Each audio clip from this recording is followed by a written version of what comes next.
పుత్ర పవిత్రాత్మ నామమున ఆమెన్. దివ్యవాణి టీవీని వీక్షిస్తున్న ప్రియ సహోదరి సహోదరుడా, మరి యొక్క మారు ఈ సమయములో పరిశుద్ధాత్మ దేవుణ్ణి నాలో ఉన్నాడా లేదా అనే విషయమును తరువాయి భాగమును చూస్తూ ఉన్నాం. పోయినసారి మనం పరిశుద్ధాత్మని పొందుకోకపోతే నిర్లక్ష్యము చేస్తే నష్టం గురించి ధ్యానించాం. ఈరోజు మనము పరిశుద్ధాత్మని ఎందుకు పొందాలి, పరిశుద్ధాత్మని పొందుకును లేదా అనే విషయం ఎలా తెలుస్తూ ఉంది అనే విషయాన్ని కాస్త ధ్యానము చేద్దాం. పరిశుద్ధాత్మను ఎందుకు పొందాలి, కారణాలు ఏంటి, ఎందుకొరకు పరిశుద్ధాత్మ మనకు అవసరం అనే విషయాన్ని కొద్దిగా ప్రత్యేకముగా శ్రద్ధ పెట్టి ఆలోచన చేయండి. ప్రతి ఒక్కరము కూడా ఈ పరిశుద్ధాత్మని పొందుకొనినప్పుడే మన జీవితాలు మహాద్భుతంగా ఉంటాయని గ్రహిస్తూ ఉన్నాం. ఒక వ్యక్తి ఇల్లు ఎందుకు కట్టుకుంటాడు? అందులో ఉండడానికి. కట్టిన తర్వాత అందులో ఎవరు లేకపోతే ఏం జరుగుతూ ఉంది? ఆ ఇల్లు నాశనమైపోతుంది, పాడైపోతూ ఉంది, బూజు పడుతూ ఉంది. వాక్యం ఏం చెబుతుందో తెలుసా? హెబ్రీయులకు వ్రాసిన లేఖ 3వ అధ్యాయము 16వ వచనం ఇలా అంటూ ఉంది, మన నిరీక్షణ యందు విశ్వాసము కలవారమై ధైర్యము వహించినచో మనమే ఆయన గృహముగా నిలిచెదము అనే వాక్యం అంటూ ఉంది. అంటే మనమే ఆ దేవుని ఇల్లు. మరి ఇంట్లో ఎవరుండాలి? యజమాని ఉండాలి కదా.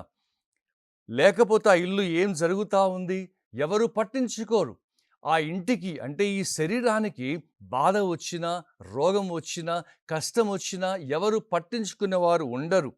పరిశుద్ధాత్మ మనలో లేకపోతే ఈ శరీరం గురించి పట్టించుకునేవారే లేరు.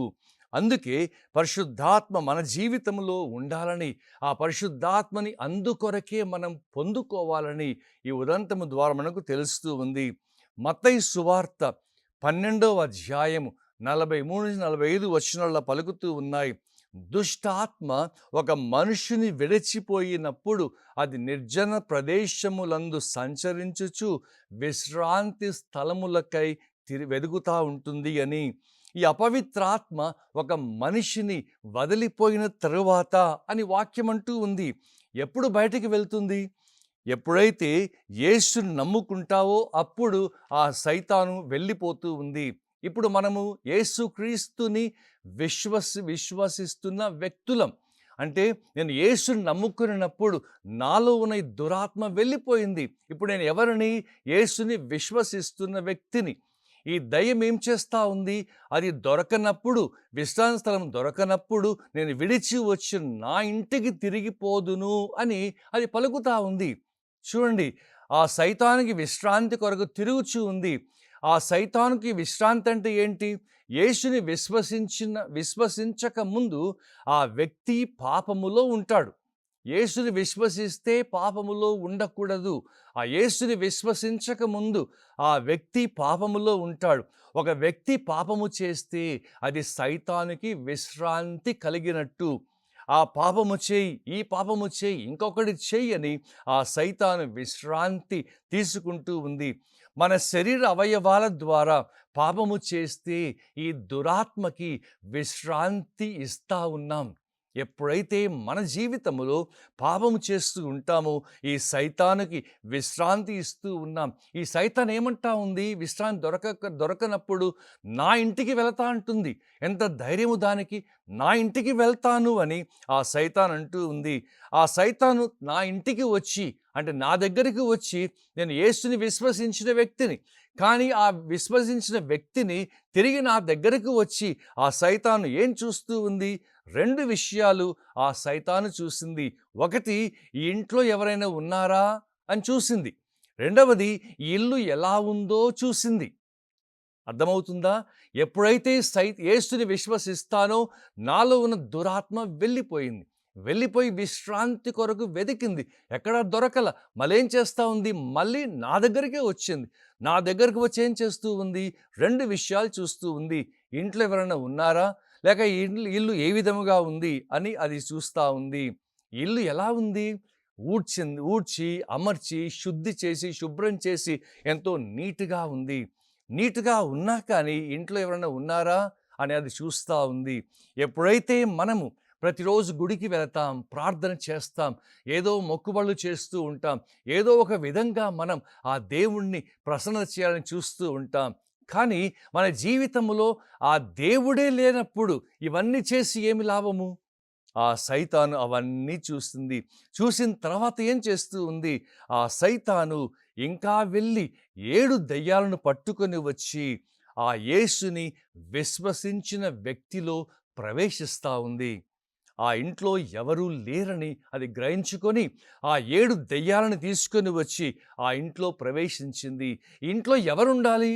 1 కొరింథీ 3:16లో మీరు దేవుని ఆలయమనియు దేవుని ఆత్మకు నివాసమనియు మీకు తెలియదా అని పౌలు గారు ప్రశ్నిస్తూ ఉన్నారు. అంటే ఇది ఎవరుండాలి ఈ ఇంట్లో? దేవుని ఆత్మ నివసించాలి. మరి ఆ వ్యక్తితో దేవుని ఆత్మ ఉన్నాడా లేడా? అది ఎవరు చూశారు? ఈ సైతాను చూసింది. ఈ దయ్యము చూసి ఏం చేసింది? ఒక్కసారి యేసుని విశ్వసించిన వ్యక్తిలో ఎన్ని దయ్యాలున్నాయి? ఎన్ని దెయ్యాలు దూరుతా ఉన్నాయి? 8 సైతానులు ప్రవేశిస్తూ ఉన్నాయి. యేసుని విశ్వసించక ముందు ఒక్క సైతానే, ఒక్క దెయ్యమే ఉంది. యేసుని విశ్వసించిన తర్వాత 8 దెయ్యాలు వస్తూ ఉన్నాయి. దేవుడు మనలో నివసించకపోతే ఆ సైతానికి నీవు స్థానమిస్తా ఉన్నావు. ఆ దేవునిలో నివసించకపోతే నీ జీవితములో ఈ ఒక్క సైతానుతోనే భరించలేకపోతూ ఉంటాం. 8 వచ్చి మన ఇంట్లో తిష్ట వేసినప్పుడు, ఈ శరీరంలో అవి స్థానం ఏర్పరచుకున్నప్పుడు మన జీవితం ఎలా ఉంటుందో అని ఒక్కసారి ఆలోచన చేయి. చూసారా? ఎందుకు పరిశుద్ధాత్మలో ఉండాలి అంటే, పరిశుద్ధాత్మ లేకపోతే ఎవరుంటున్నారు? సైతాను ఉంటుంది. ఆ సైతాను నీ జీవితమును వినాశనము చేస్తుంది. నీ యొక్క జీవితములో శాంతి లేకుండా చేస్తుంది. నీ యొక్క జీవితములో సమాధానం ఉండదు, ఆరోగ్యము ఉండదు. ఎందువల్ల? సైతాను నీలో 8గా ఉండి నేను వినాశనము చేస్తూ ఉంటాయి. అందుకొరకే పరిశుద్ధాత్మని మనము పొందుకోవాలి. పరిశుద్ధాత్మని పొందుకొన లేదా ఎలా తెలుస్తూ ఉంది? మరొక అంశంలో వెళ్తూ ఉన్నాం. పరిశుద్ధాత్మని పొందాను లేదా ఎలా నాకు తెలుస్తూ ఉంది? కొన్నిసార్లు బాగా ప్రార్థన చేస్తాం. అప్పుడు ఏమనుకుంటాం? దేవుడు నాలో ఉన్నాడు అనుకుంటాం. కొన్నిసార్లు శోధన వచ్చినప్పుడు ఎంతో బాధతో, వేదనతో, ఆందోళనతో ఉంటాం. అప్పుడు ఏమంటాం? దేవుడు లేడు, దేవుడు నాతో లేడు అనేసి మనము నెగటివ్‌గా మనం మాట్లాడుతూ ఉంటాం. ఎలాంటి పరిస్థితి వచ్చినా దేవుడు మనలో ఉండే అనుభవం, గుర్తు చెప్పే అనుభవం మనలో ఉండాలి. నీ కష్టం వచ్చినా, నీకు సుఖము కలిగినా, నీకు ఆనందము కలిగినా, ఆందోళన కలిగినా, ప్రార్థన చేసినా, ప్రార్థన చేయకుండా ఉన్నా దేవుడు నీలో ఉన్నటువంటి అనుభవం మనకి ఉండాలి. అలా అనుభవం లేకపోతే మనం అటు ఇటుగా మారిపోతూ ఉంటాం. మన జీవితంలో శాంతి లేకుండా ఉంటూ ఉంది. అది ఎలా అంటే, ఒకడు ఇల్లు కట్టుకుంటున్నాడు. ఎందుకు కట్టుకుంటున్నాడు? ఆ ఇంట్లో ఉండడానికి కట్టుకుంటున్నాడు. నువ్వు వెళ్ళి ఏడుస్తూ, అయ్యా దయచేసి ఆ ఇంట్లోకి వెళ్ళు అని చెబితే ఏమంటాడు అతడు? అయ్యా పూర్తి చేశాక వెళతా. ఇల్లంతా పూర్తి కావాలి కదా! ఆ కట్టడం అంతా పూర్తి అయిన తర్వాత అప్పుడు ఇంటికి వెళతాను అంటాడు. పూర్తి కాకుండా లోనికి ఎవరు వెళ్ళరు కదా! అది సంపూర్ణంగా పూర్తి చేసి గృహప్రవేశం చేస్తూ ఎన్నో విధాలుగా మనం అది మొత్తం నిర్మించిన తర్వాతనే ఆ ఇంట్లోకి వెళతాం. ఇంట్లో సగం పెట్టేసి, సగం కట్టేసి ఇక అన్నీ పూర్తి కాకుండా మనం ఎవ్వరము కూడా ఆ ఇంట్లోకి వెళ్ళం. హగ్గై ఆ ఇల్లు ఎవరు? ఆ ఇల్లు ఎవరో ఒక్కసారి మనము చూడాలి. పూర్తి కాకుండా లోనికి వెళ్ళడం అనేది జరగదు. ఇల్లు కట్టబడిన తర్వాతనే లోనికి వెళ్తాం. ఆ ఇల్లు ఎవరు? హగ్గై మనమే ఆ ఇల్లు అని ఇందాక చూసాము కదా! మన శరీరములో ఆ పరిశుద్ధాత్మ దేవుడు ఉండేది మన ఇంట్లో. ఈ ఇంట్లో పరిశుద్ధాత్మ ఉన్నాడు. మనమే అతని గృహం. హగ్గై 1:8 వాక్యం ఇలా పలుకుతూ ఉంది. మీరిప్పుడు కొండల్లోనికి పోయి కలపను తెచ్చి దేవాలయము నిర్మింపుడు, అప్పుడు నేను సంతసింతును, కీర్తిని బడయుదును అని అంటూ ఉంది వాక్యం. దేవుడు ఎవరిలోనికి వస్తున్నాడు? ఈ మందిరము కట్టించిన ఎడల, ఈ మందిరమును కట్టించిన ఎడల దాని యందు, దేని యందు? కట్టబడిన మందిరములో దేవుడు ఉంటాడు. కట్టబడని మందిరములో దేవుడు ఉండడు. ఎవరి మందిరాలు? మనమే దేవుడి మందిరాలు. అది గుర్తుంచుకోవాలి. మనమే దేవుడి మందిరాలు. ఈ మందిరాలు ఏం చేయబడాలి? కట్టబడాలి. కట్టబడాలి అంటే ఏంటి? నీవు కట్టబడిన మందిరానివా లేక కట్టబడని మందిరానివా? పడిపోయిన మందిరానివా? ఎవరు నీవు? నీ జీవితంలో నీవు కట్టబడిన మందిరానివేనా? వాక్యం ఎంతో చక్కగా జవాబు చెబుతూ ఉంది. దేవుడు ఎవరిలోకి వస్తాడు? కట్టబడిన ఇంటిలోనికి వస్తాడు. కట్టబడిన మందిరములోనికి దేవుడు వస్తాడు. అపోస్తలుల కార్యము 2:38 వాక్యం ఇలా అంటూ ఉంది, పేతురు, మీరు హృదయ పరివర్తన చెంది మీ పాప పరిహారమునకై ప్రతి ఒక్కడు యేసుక్రీస్తు నామమున జ్ఞానస్నానం పొందవలెను. అప్పుడు, ఎప్పుడు? పాప పరిహారము, విశ్వాసము, పరివర్తన ఇవి ఉన్నప్పుడు, అప్పుడు దేవుడి వరమగు పరిశుద్ధాత్మని పొందుతారు అని పేతురు చక్కగా వర్ణిస్తూ ఉన్నాడు. కట్టబడిన మందిరం అంటే ఏంటి? దేవుడు మనలోనికి ఎప్పుడు వస్తాడు అది చెప్తూ ఉంది. ఎప్పుడు వస్తాడు? మారు మనసు పొందినప్పుడు, హృదయ పరివర్తన చెందినప్పుడు, రెండవది పాప క్షమాపణ కలిగినప్పుడు. ఈ రెండు మన జీవితంలో నెరవేరితే అవి కట్టబడిన మందిరం. ఈ కట్టబడిన మందిరములోనికి పరిశుద్ధాత్మ దేవుడు వస్తాడు. అది చూద్దాం. మారు మనస్సు అంటే యేసుని విశ్వసించడం. ఇప్పటి వరకు నా జీవితం ఒక విధంగా ఉంది, దాన్ని వదిలేసి ఈ లోకాన్ని విశ్వసించాను, ఈ లోక ఆశను నమ్ముకొని ఉన్న దాన్ని వదిలేసి ఆ యేసు దగ్గరికి వెళ్ళడం, ఆ యేసుని విశ్వసించడమే మారు మనసు పొందడం. ఎప్పుడైతే మనం మారు మనసు పొందుతామో ఆ యేసుని విశ్వసించడం ప్రారంభిస్తాం. రెండవది పాప క్షమాపణ. పాప క్షమాపణ అంటే ప్రతి పాపంపై విజయం సాధించడం. ఎప్పుడైతే మనము ప్రతి పాపాన్ని జయిస్తామో, ప్రతి పాపం మన జీవితంలో ఉన్న దాన్ని జయించడం ప్రారంభిస్తామో పాప క్షమాపణ మనం పొందుతూ ఉంటాం. మీకు ఇష్టమైన పాపం నీ ఒంటరిగా ఉన్నప్పుడు దగ్గరికి వచ్చిందనుకో, ఏం చేస్తారు? ఒక వ్యక్తి అంటూ ఉన్నారు, ఏం చేస్తా స్వామి, హాయిగా చేసేస్తా అని అంటూ ఉన్నారు. చూడండి, మన జీవితంలో పాపమును జయించడానికి, పాపము నుండి విడిపించబడడానికి మనకు శక్తి లేకుండా పోతూ ఉంది. నీవు నేను ప్రతి పాపముపై గెలుస్తూ ఉన్నామా? ఎప్పుడైతే పాపమును గెలిచామంటే మన గృహం అనేది నిర్మించబడతా ఉంది, కట్టబడిన మందిరంగా మారిపోతూ ఉంటాం. పరిశుద్ధాత్మ నివసించడం ప్రారంభిస్తారు. ప్రతి పాపంపై గెలుపొందినప్పుడే. ఎప్పుడది? మీరు మారు మనస్సు పొందినప్పుడు, పాప క్షమాపణ పొందినప్పుడు, అప్పుడే పరిశుద్ధాత్మ మనపైకి వస్తారు. అందుకే ప్రతిరోజు కూడా ప్రతి పాపమును జయించే వరకు ప్రార్థించాలి. దావీదు మహారాజు తాను ఎప్పుడు ప్రతి అవయవము కొరకు 3 రోజులు ప్రార్థనలు చేసి ఆ పాపమును జయించే వరకు వదిలిపెట్టకుండా ఆ దేవుడికి మొరపెట్టుకొని గొప్ప విజయాన్ని సాధించాడు.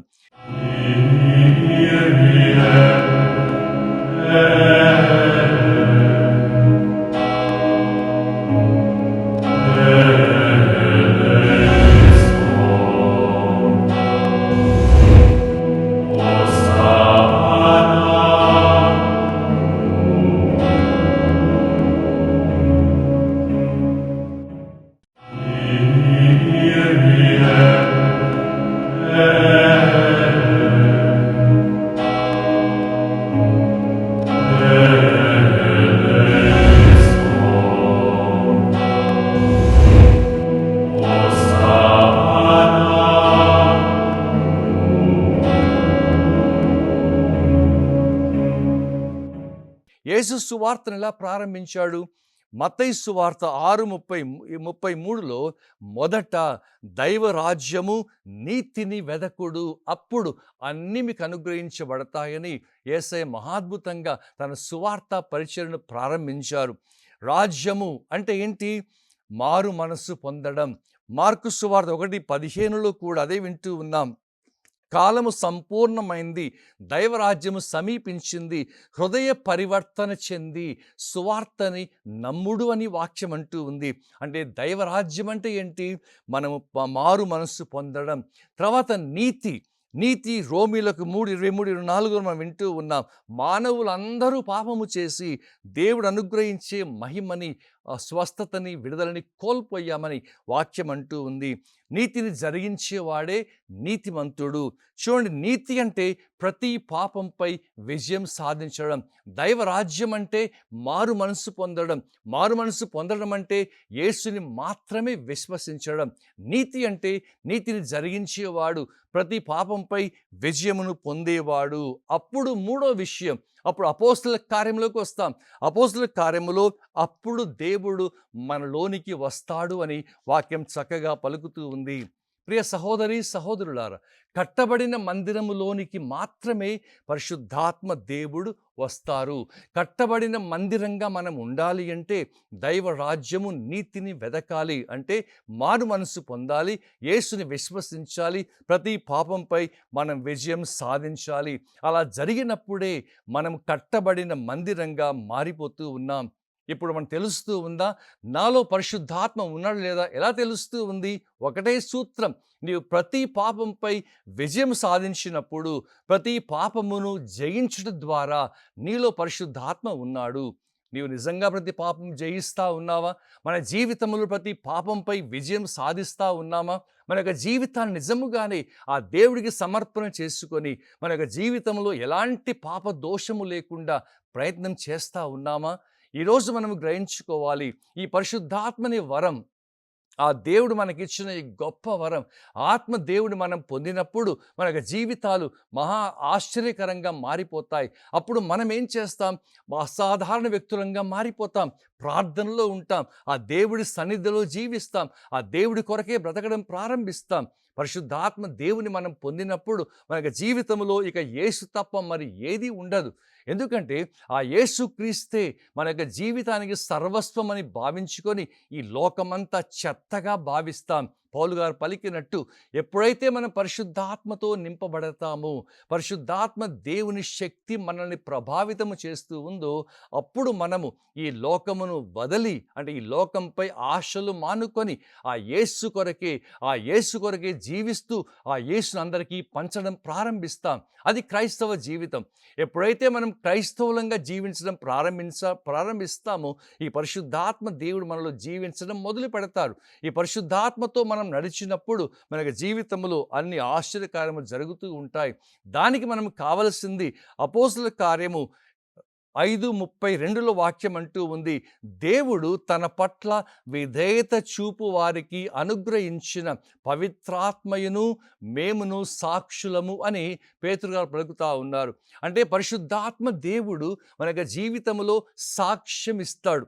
పరిశుద్ధాత్మ దేవుడు మనలో రావాలంటే విధేయత మనకి ఉండాలి. పరిశుద్ధాత్మ దేవుని యొక్క జీవితం మనం ఏకము చెయ్యాలి అంటే మనము ఆ పరిశుద్ధాత్మ శక్తితోటి మన యొక్క జీవితాన్ని విధేయతగా చూపించుకోవాలి. దేవుని మాటకి విధేయించాలి, దేవుని వాక్యానికి విధేయులంగా మారాలి, ఆ దేవుని యొక్క ఆజ్ఞానుసారము జీవించాలి. అలా జీవించినప్పుడే మన యొక్క జీవితంలో నిజముగానే ఆ పరిశుద్ధాత్మ పని చేయడం ప్రారంభిస్తారు. పరిశుద్ధాత్మతో మాట్లాడతాడు. ఒక్కటి ఎప్పుడైనా గ్రహించుకున్నావా?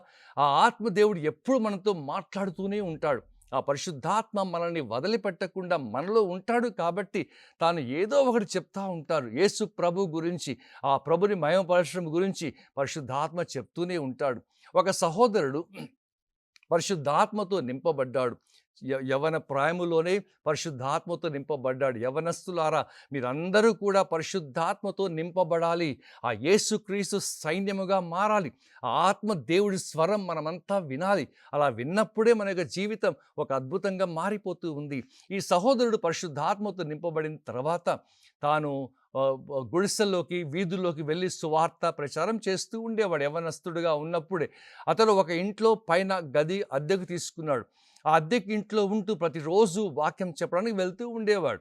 ఒక రోజున సాయంకాలం వాక్యం అంతా బోధ చేసి 4 గంటలకి ఇంట్లోకి వచ్చిన తర్వాత ఆ 4 గంటలకి ఫ్రెష్ అప్ అయ్యేసి ఆ కిటికీలు తలుపులని బోల్ట్ వేసేసుకొని 2 కుర్చీలు వేసి ఒక కుర్చీలో కూర్చొని పరిశుద్ధాత్మ దేవా వేం చేసి రండి అన్నాడు. అలా అనగానే సడన్గా ఎవరో వస్తున్నట్టు, తలుపు తట్టినట్టు, లోనికి వచ్చినట్టు ఆ శబ్దం ఇతడు వింటా ఉన్నాడు. ఎవరో నిదానంగా వచ్చేసి కనబడని వ్యక్తి వచ్చి ఆ ఇంకో కుర్చీలో కూర్చున్నాడు. ఇతడు అనుభవం అయింది పరిశుద్ధాత్ముడు వచ్చారు అని. వెంటనే పరిశుద్ధాత్మదేవా ఎందుకు ఇలా రాయించావు? మొదట దైవరాజ్యం నీతి అన్నావు, ఏంటది అని అడుగుతా ఉన్నాడు. పరిశుద్ధాత్మ దేవుడేమో వాక్యములు బైబిల్ నుంచే మాట్లాడుతూ అది చూపిస్తూ ఈ వ్యక్తితో మాట్లాడుతూ ఉన్నాడు. సాయంత్రం 4 గంటల నుండి రాత్రి 8 గంటల వరకు వారు మాట్లాడుకుంటా ఉన్నారు. 8 గంటలకి ఆ ఇంటి ఓనరమ్మ, బాబు భోజనం సిద్ధమైంది రా అన్నది. వినిపించుకోవాలి, 9 అయింది, వినిపించుకోవాలి, 10 అయింది.